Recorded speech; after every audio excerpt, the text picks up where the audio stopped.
All, good afternoon, everyone. The reason why I'm standing here on this stage is because I discovered something remarkable about myself a few weeks ago. And that is, I do not fear public speaking. I am shy of speaking in public. And since the past few weeks, I have really become shameless now. So today I am going to share 3 thoughts, nothing more, just 3 thoughts. My first thought is about parenting. I live alone. In fact, I have been living alone since the past 10 years. No, my parents did not disown me. It was a mutual decision taken by my parents. It was more mutual from my father's side and less from my mother.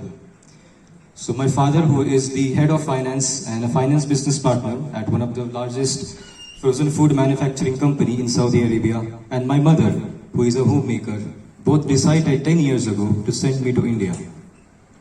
While there were several reasons for the same, but one such reason that is dramatic enough to share it with is that when I was in 6th grade, my father had asked me the meaning of the word independent. And I replied, I don't know. So perhaps he sent me here to realize the meaning of it and to know what it is living independently. So I completed my 6th grade in Saudi Arabia and I resumed my next grade here in Podar International School, Nasik. It was difficult shifting from ICSE to CBSE, from CBSE to ICSE, but I guess the student needed it. So I was just 11 years old back then and I was here in the sprawling geography of Nasik. I was about 11 years old, which means I did not even hit puberty. So back then, my parents had hired my maternal family to take care of me, just like any great parent would do. And back in Saudi Arabia, we did not have the concept of co-education. So our school was divided into 2 buildings, the girls section and the boys section. And the moment I realized that here in India, I was going to sit beside girls, I began to panic. Because I had never ever encountered a girl before in my life. But it does not take away the fact that I was called a chocolate boy by many back then. Oh. So I was here and much of life has changed since then. Back then, whenever I used to encounter a problem, I used to do either of these 2 things. First is gulp it down my throat and not share it with anyone else. Or second, not pay any attention to that problem unless it goes away on its own. And the second one worked better, to be honest.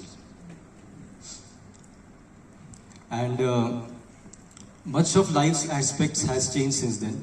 Back then, 120 MB of data was enough to browse the internet and watch videos with for 2 days. Now just a 2-minute YouTube video consumes much more data than that. Back then, some of my favorite websites to laugh to good jokes was RVCJ and sometimes Santa Banta jokes as well. But now, I just look at my life. Back then, I was great at extracurricular activities and fairly average at academics. But now it is the opposite. So, I learned how to live alone on my own, in spite of the fact that knowing that there are many invisible creatures wandering around you. I learned how to talk to women and treat them with gentleness and respect. I learned how to make my own breakfast and know the exact amount of soy sauce you need to make a really tasty paneer chili. And I've learned all these and many more things. And doing all these finally made me independent, which I believe is just another word for husband material.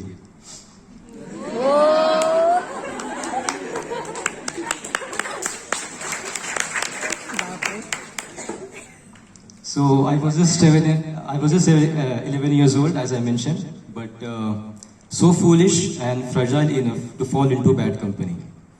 Someone famously wrote, "You are free to choose, but you are not free from the consequences of your actions." I began to distance myself from friends who were bad news and made close connections with those who were pure-hearted. I studied my parents' behavior and I replicated it in my own life. I did all of this in hopes of not falling into a bad company. But I must admit that I fell into bad company many a times. And I believe man is foolish enough to fall into bad things, but he should be wise enough to realize it and get out from it. So wisdom finally chased me, and I realized I was in a bad company, and I left it a few years ago. But nevertheless, I have found some really lovely friends in this journey. I have not found myself getting rejected by any of my friends whenever I need for help. So thank you all for them. Now my unsolicited advice to all the students here who will become parents in the future. You may use your parenting to create strict rules for your children at home, or you may use it to build an open environment where the communication even works when your kids are 3,500 kilometers away.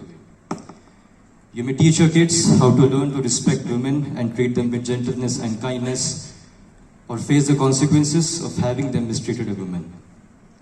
You may give heavy guns in the fragile hands of your kids, give them false hopes of being a martyr, and brainwash them into killing each other in the name of religion, or give them books in their hands and see them change the world. Teach your kids good manners, and most importantly, teach your kids how to live on their own, because this is enough to teach them everything they need to learn. One thing my country has taught me is to be humble, and this is what I have learned from my mother as well. And if it wasn't for my parenting and my parents' decision to send me to India, I would be labeled as a rich dad spoiled brat. I am not, and I'm so thankful to them. My next thought is about design. It was 27th November 2021 when I first discovered my natural inclination towards design. I installed a famous design software called Figma, and I learned the basics of it. I then secured a remote job as a UI designer at an app design and development company in the UAE. I worked there for a few months and exited the company having gained valuable knowledge and experiences in many disciplines. In design, we work with pixels. So pixel is the smallest unit of a graphic display. So being a designer has taught me that even the smallest act of kindness, or inversely, even the smallest act of arrogance, can have an immeasurable impact on someone else's life. Being a designer has taught me that no matter how beautiful or handsome you are, you'll always find someone who is more beautiful, more handsome, and more skillful than you. And lastly, being a designer has taught me that no one is perfect. Feedback and iterations are constant companion for growth. And much of what I stumbled into by following my heart and curiosity, it became priceless. I still love to design now. Designing frees me into one of the most creative moments of my life. And in the words of Steve Jobs, you have to find what you love. And that is as it should be. My next thought and last thought is about books. It was the early 2018 when I first had an encounter with a non-academic book. And I'm sure most of you would have encountered the same book as your first. It's called Rich Dad, Poor Dad by Robert Kiyosaki. I did not read the book in its entirety, but it definitely gravitated my interest towards books. I briefly read about the difference between asset and liabilities and the reason why your home is not an asset for you. I believe books are the truest form of self-exploration. Books can morph you into a human which you cannot even fathom. So I began buying books from Amazon and started reading it. And just in the span of 2 years, I bought 71 books from Amazon. And 4 years later, now I have around 450 books in my personal library, both ebooks and paperbacks.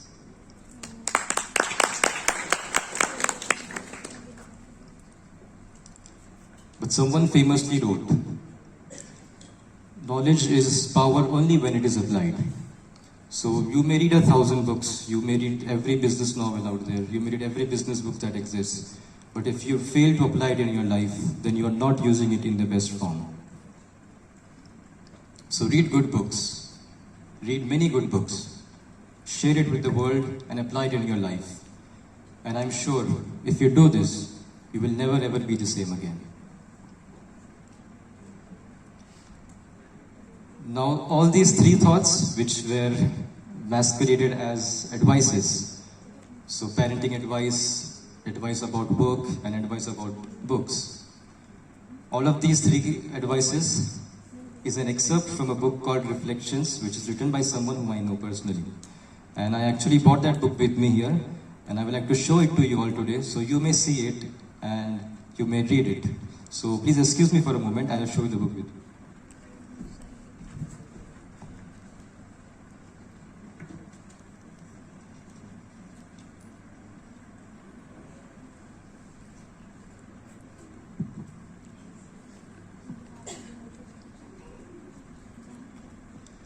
So, ladies and gentlemen, for the first time in the history of Ashoka Business School, I am proud to announce you the launch of my new book, Reflections.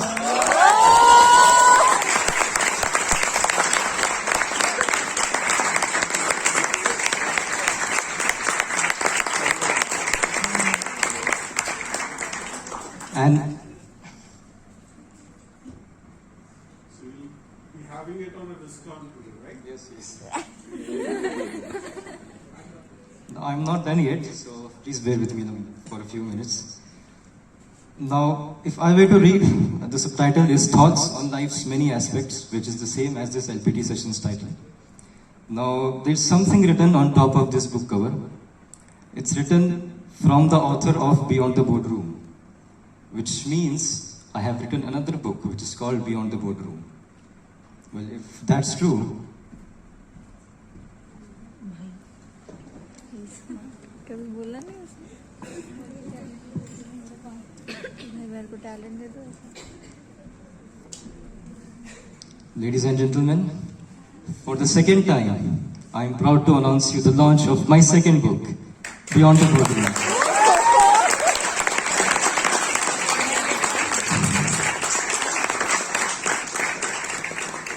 It says transformative leadership strategies in 7 case studies. So this book has 7 personalities and their respective case studies. So around 24-25 case studies.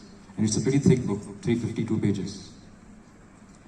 Now again, if I were to read on what's written on top of this book cover, it's written from the author of Collective Mind, which means I have another book which is called Collective Mind.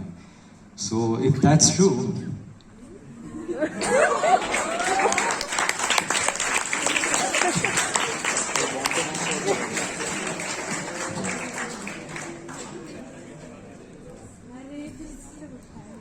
ladies and gentlemen, for the third time, I am proud to announce you the launch of my third book, Collective Mind. It says lessons in business from entrepreneurs you have never heard of. Now don't worry, there's nothing written on top of this book. I have been writing this book since February, and I have been waiting for this LPT session since the past 5 months. So 6 months of writing, 5 months of waiting, and the magic is here.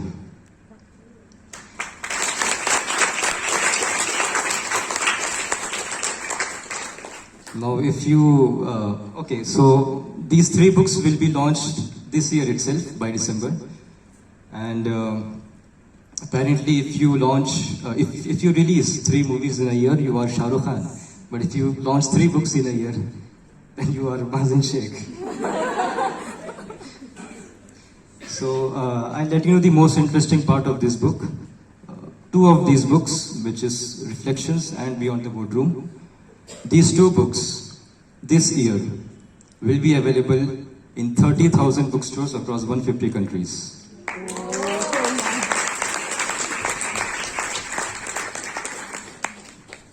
And that, ladies and gentlemen, I am Mazin Shaikh, and this concludes my session. Thank you.